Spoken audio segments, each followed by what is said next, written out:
The corner office at Morris Technologies was all glass and gloss, with sweeping views of the city, walls adorned with pricey art, and today, my Uncle Marcus' smug grin as he watched me sift through his trash. "Sophia's here to clean up before the investors arrive," he announced to his son David, who barely lifted his eyes from his phone. "We can't have it looking messy for Summit Capital," he added. "Can we?" I asked, voice neutral, as I stacked coffee cups and straightened the magazines on his desk. If only they realized Summit Capital was my company, and I wasn't just here to empty bins. Let me back up. I'm Sophia Reyes. To my family, I'm just the cleaning staff at their precious tech company. But the truth is far from that. 10 years ago, when my father passed, Uncle Marcus seized control of the family business. He convinced my mother she couldn't handle the company alone, offering to help until I was ready. That help quickly became a hostile takeover. He restructured the company, diluted our shares, and forced us out entirely. My mother was devastated. The company my father had built from scratch was now in the hands of a man who had always envied him. "It's better this way," Marcus sneered, handing over a pitiful buyout check. "Women don't belong in tech." I was 16, watching my mother sign away our legacy. That day, I swore I would prove him wrong. I cleaned offices by night while studying business and computer science by day. Ironically, my uncle's arrogance gave me the perfect cover. I was invisible. No one questioned my presence, and no one noticed what I was learning. By 24, with an MBA in hand, I used my savings and industry knowledge to launch an investment firm, Summit Capital, named after the street where my father founded his first company. Carefully, strategically, I built it into one of the city's most successful venture capital firms. My family, of course, remained blissfully unaware. To them I was still Sophia the cleaner, the disappointment, the cautionary tale whispered about at gatherings. "Look at Sophia," they'd say. "She can't handle business without a man guiding her." I let them talk.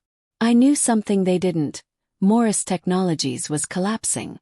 Outdated tech, dwindling market share, spiraling debt. And they desperately needed investors.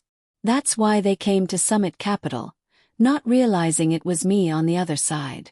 For 6 months, I had been gathering intel during my cleaning shifts. Falsified reports, hidden debts, lavish vacations paid while loyal employees were laid off.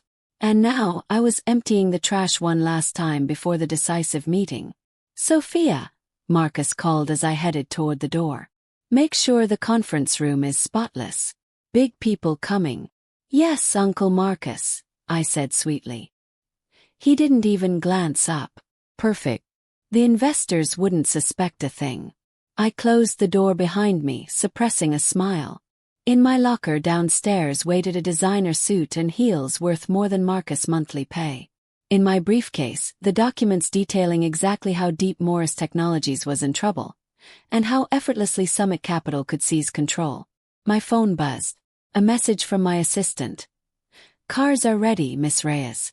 Summit Capital's board is assembled." Another text followed. "Your mother's private jet just landed. She can't wait to see Marcus's face."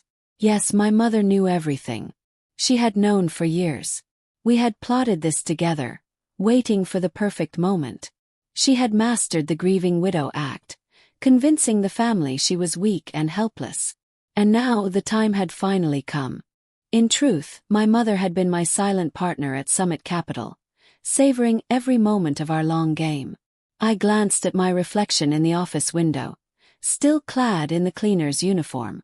In just 2 hours, I would return in my true form. Sophia Reyes, CEO of Summit Capital, ready to decide the fate of Morris Technologies. My uncle's old words echoed sharply. Women aren't cut out for the tech world. I straightened a framed photo on the wall, one of him grinning proudly at the company's peak, as if he had built it himself instead of stealing it from our family. "We'll see about that, Uncle Marcus," I murmured under my breath. 2 hours later, I stood in the lobby bathroom, transformed. The drab uniform was tucked into my designer bag. In its place was a sleek black Saint Laurent suit, perfectly tailored. My hair, once hidden beneath a cleaning cap, now cascaded in polished waves. Gone was timid, subservient Sophia. The mirror reflected the confident CEO of Summit Capital, a woman whose net worth eclipsed this building. A message from my mother buzzed. In position in the waiting area. Marcus passed right by without noticing. "Ready when you are," I whispered, tracing the final stroke of red lipstick.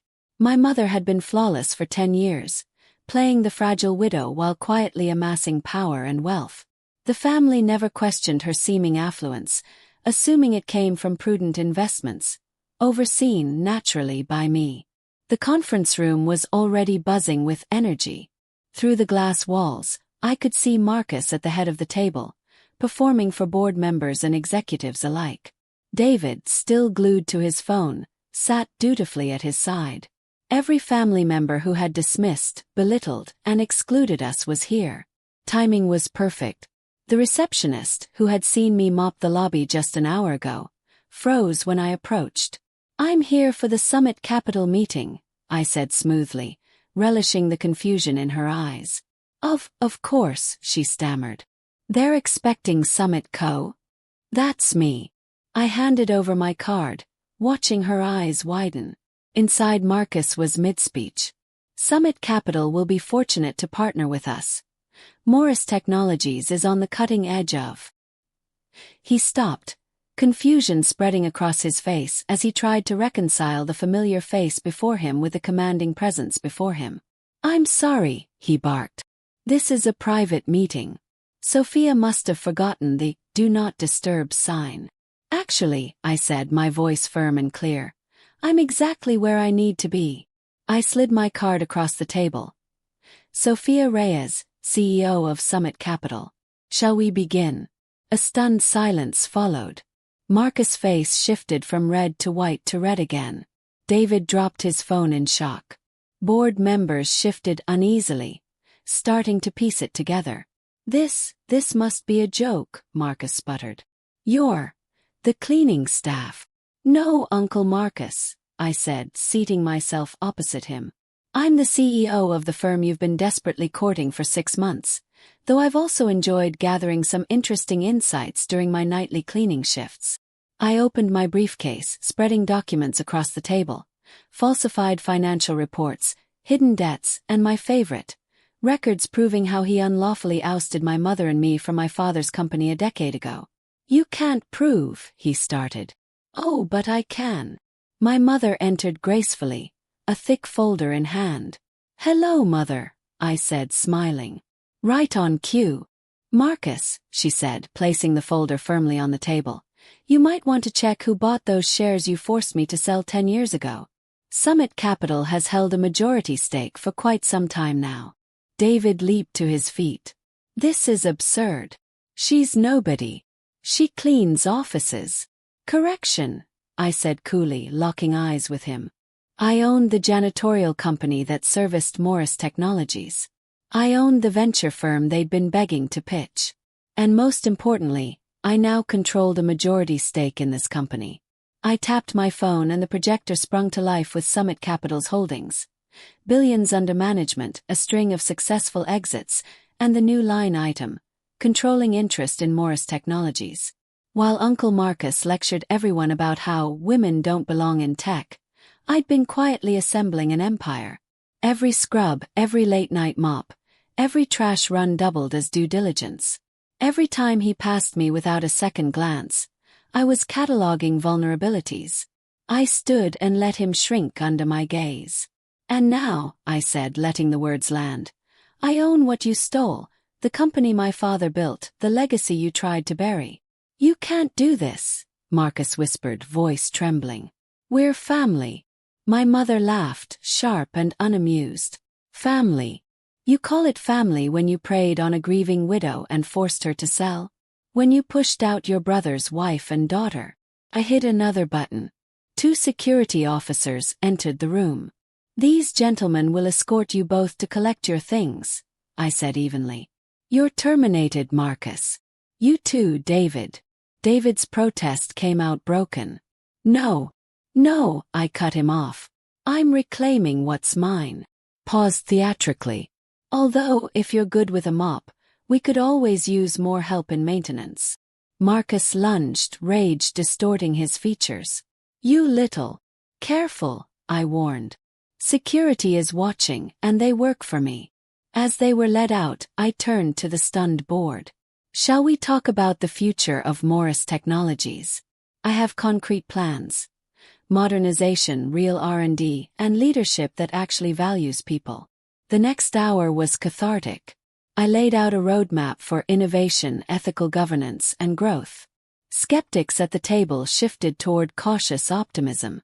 By the meeting's end, doubt had given way to support. That evening I sat in the chair that had once belonged to my father, looking out at the lit city.